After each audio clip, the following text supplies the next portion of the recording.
Hey guys, it is Philip from PR Moves back again for another video. This is our week 1 game predictions. We are finally over the hump. We're finally to the games that matter, and we're going to kick it off with a bang. We're going to go through all 16 games this week and break down who I think is going to win and what I think the most likely score is going to be. Now, I take the score predictions with a grain of salt. The actual win-loss record is more important, and I'm going to tally them at the beginning of next episode. You'll see what my record was from the previous week and then what it was in general. If you bet, you can use my picks to bet, but that's pretty much it. We're going to jump right into it, and let's start off with Thursday Night Football, Dak's return to football versus Tampa Bay. I think it's going to be a very not close game for the majority of the time. I think it's going to be like 31-13 going into the fourth quarter, and then Dallas is going to score 10 unanswered, and people are like, oh, can they come back and win? It's an 8-point game, and then Tom Brady will leave a game-winning field goal drive. And I think they win 34-23. I think the score in the box score will indicate that it's close, but it really wasn't close. I think Dak gets sacked 3 or 4 times. I think they make some mistakes on offense, and I think that defense just is not enough to hold down Tom Brady. And we're jumping right into the next game, which is Jacksonville Houston.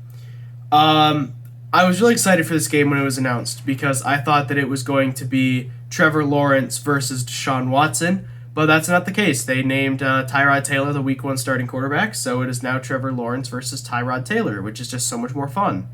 I'm very high on Jacksonville this year. I think that they're I don't think they're a sleeper wildcard team because the AFC is very top-heavy, but I do think they can win 6 or 7 games pretty easily. So I do have them beating Houston here 20-16, and if they lose, that'd just be horrifically tragic. All right, this is going to be one of the better games of the week. Chargers versus football team. Now, this is Justin Herbert versus the Washington defense, in my opinion. I think a first game for a defense under a new coordinator is very rough. So I am going to have Washington scoring 26 points. I think Herbert's going to make some sophomore mistakes. I think their offensive line is going to take some time getting gelled together. I think Washington's defense, second year in a system, is really going to hit it off running. And they're going to get to Herbert a few times. He's going to make some mistakes. And I have Washington winning 26-23. A close, very entertaining, very good game. Goes down to the wire. Brings us to a game that isn't going down to the wire. We're going to go through this one quickly. San Francisco absolutely destroys Detroit 31-17. I mean, it's not absolutely destroys for the most part, but all you can really ask for is that there's some sort of fight out of the Lions. I think DeAndre Swift plays well. I think their offensive line is pretty good, but if the 49ers defense looks anything how it did last year, this will be an absolute rout. Colts versus the Seattle Seahawks. Now, I think this game's going to be much more defensive than people think. I think both defenses, I think Indianapolis' defense is a top 10 defense versus a top 10 offense, and I think the other way around, it's a 15-20 offense versus a 15-20 defense in Seattle. So it's going to be a very defensive game, but I do think Russ gets a few touchdowns, and I don't think Carson Wentz, I would say first year in a new system like I have for a lot of these guys, but he's played with Frank Reich. So I do have Seattle winning 24-19. Atlanta, rejoice. This is going to be one of the weeks you win. Versus Philadelphia. Both new coaches. Here's the thing. Arthur Smith has called an offense before. Nick Sirianni has not in the NFL. So I'm going to go with Arthur Smith. I'm going to go with the much more talented, much more proven offense. A ton of veterans. And even though Atlanta's defense isn't good, they step up when it's against someone like Philadelphia. But Devontae Smith versus A.J. Terrell is going to be a fun college football throwback because I know I have a lot of fans who are college football guys. So that'll be a fun throwback for you. But, yeah, pretty much. How much did I have them winning by? 27-17. There you go. This is going to be one of the better games of the week, too. Buffalo and Pittsburgh. I think this game's going to be close for a majority of the time, but I think Buffalo is going to make an amazing play and pull away. Josh Allen is going to be in such a pass-heavy scheme. They're going to score a lot. And I think if this team falters, it's because of the fact that they're passing the ball so much. But I think Pittsburgh's secondary is pretty weak for the most part, and people really don't want to talk about it. Outside of Minka, if you just throw away from Minka, I have supreme confidence in that secondary. They have some drama going on like they always do. So I'm going to have Buffalo win 33-21 over Pittsburgh. Making sure I didn't skip one. Moving on.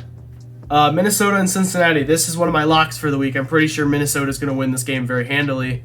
Dalvin Cook running behind a steady offensive line, even though they're missing Darsaw, I believe. And if they're missing one other offensive lineman. But I'm excited to see that new offense for Minnesota. It's mostly the same players with a new offensive line. I'm excited to see Joe Burrow play, but I don't like their offensive line. This Vikings defense is really good. I think he's going to be hurried for most of the game, and I would be remiss if I said that I wasn't worried for him for this first game back. I do have the Vikings winning 24-13.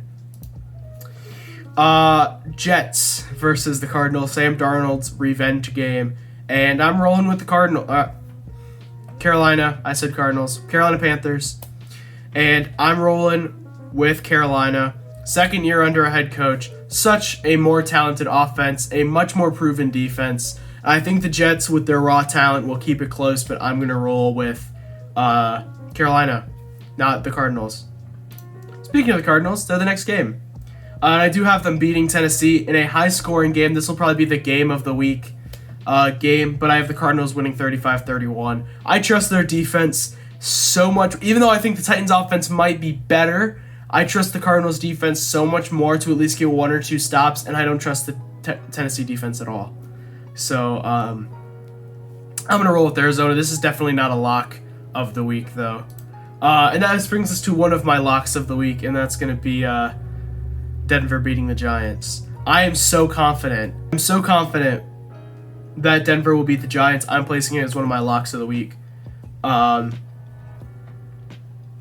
Yeah, Daniel Jones against a top 5 secondary. It sucks Bradley Chubb isn't there, but Draymond Jones was good last year.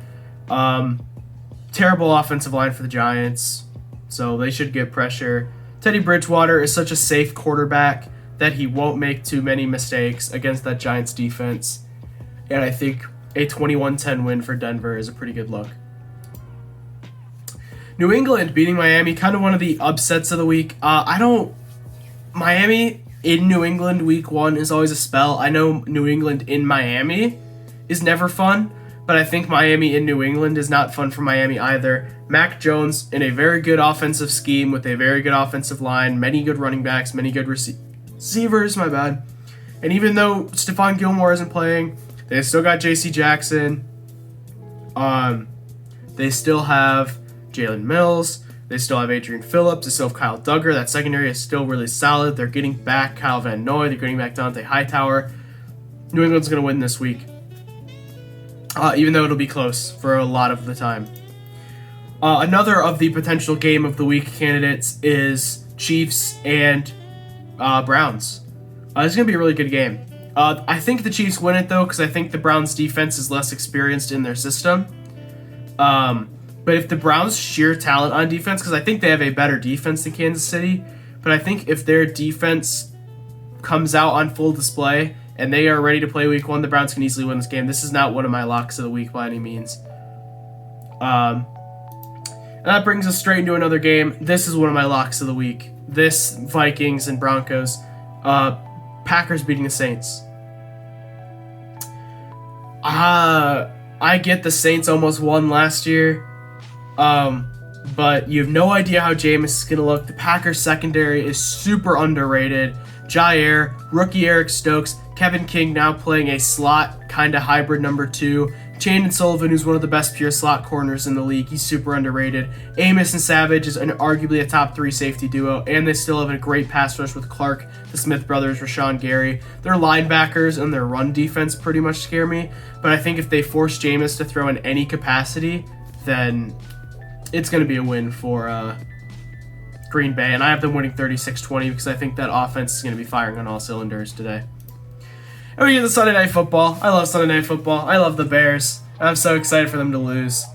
I'm not saying there's no possibility the Bears go out and win, but I think our offensive line is spotty. I think our secondary is spotty, and I think you're going up against Matthew Stafford, one of the most talented quarterbacks over the decade, finally with a good coach with good weapons and a good defense at the same time. I think he's absolutely going to torch. I think the Bears' presence in the front seven will keep it close, but I just don't trust Matt Nagy to move the offense at all.